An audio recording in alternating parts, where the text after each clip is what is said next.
اپنی جوان بیٹیوں کی جوانی ڈھل گئی اور کتنے گھروں میں بدکاری ہو گئی اور کتنے باپوں نے خودکشی کر لی اور بیٹیوں نے خودکشی کر لی، مگر ہماری آنکھیں نہیں کھلتی اور ہم اس رسم سے پیچھا چھوڑانے کو تیار نہیں ہیں، کیونکہ لالچ بھرا ہوا ہے دل کے اندر، اور نکاح کے ذریعے ہم یہ چاہتے ہیں کہ ہم اپنے بیٹے کا سودا کر لیں اور شادی کے ذریعے ہم پیسہ کما لیں۔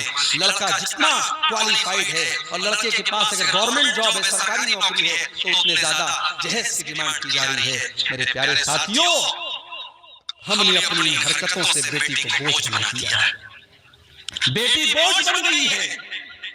آج کسی کو 2 بیٹیاں ہوں اور تیسری بیٹی اس کو ہو جائے تو ہاسپٹل کی نرس بھی بڑا دھیرے سے آ کے کہتی ہے صاحب آپ کو بیٹی ہوئی، اس کو پتا ہے کہ اس کو کوئی خوشی نہیں ہوگی۔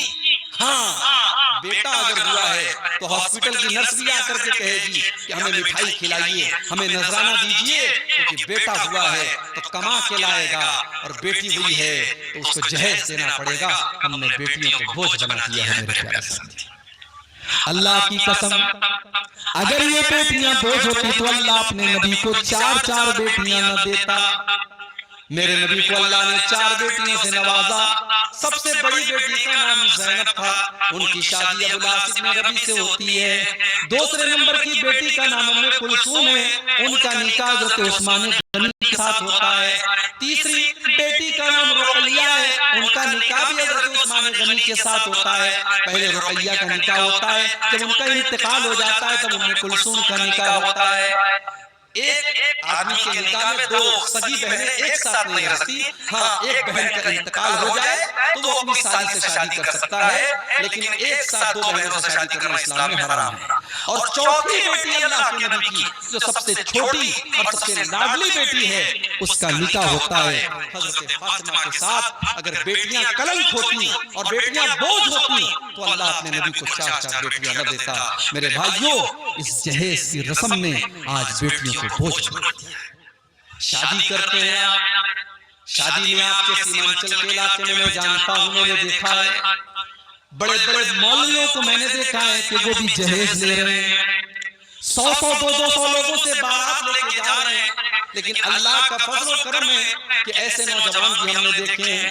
ابھی آج ہی ایک نوجوان سے ملاقات ہوئی، اس نے کہا مولوی صاحب میں نے 1 پیسے کا جہیز نہیں لیا، ہم لوگ ٹوٹل 9 لوگ گئے تھے، ہم لڑکی کو ویدا کر کے لے کے چلے آئے، بڑی خوشی ہوئی، میں نے مبارکباد دی۔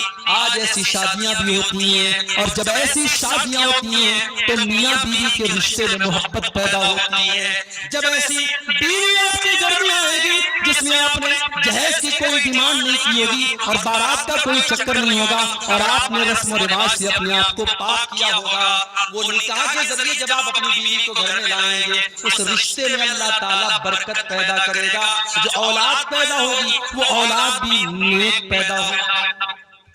آج اولاد کیوں خراب پیدا ہو رہے ہیں؟ جب مائیں خراب ہیں، جب باپ خراب ہے تو بچے تو خراب ہوں گے۔ حضرت فاطمہ کو دیکھو، ایک طرف کشتی چلا رہی ہیں، گود میں حسن و حسین کو لیے ہیں، حسن و حسین کو دودھ بھی پلا رہی ہیں اور چکی بھی چلا رہی ہیں، اور زبان پر تسبیح کے کلمات بھی ہیں۔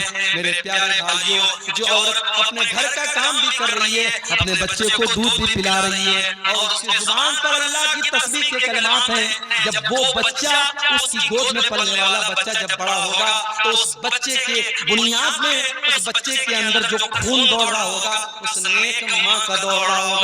آج ایسی